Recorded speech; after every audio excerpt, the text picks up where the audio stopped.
Hello, magandang umaga. Ganito pa kami pag pag nag-cancel booking kami, ang hirap kaya no. Diyan lang kami sa tabi-tabi. Yan mga kasama ko. Hello, say hi. Diyan sana kami na bahay. Yan. Kaso, nag-cancel booking si madam. So, walang magawa ang mga best.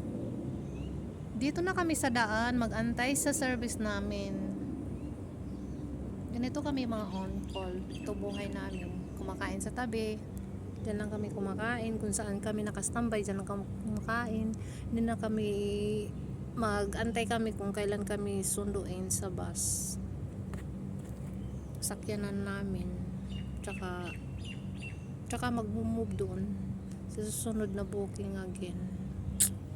Ay, buhay. Antos na des. Mga best.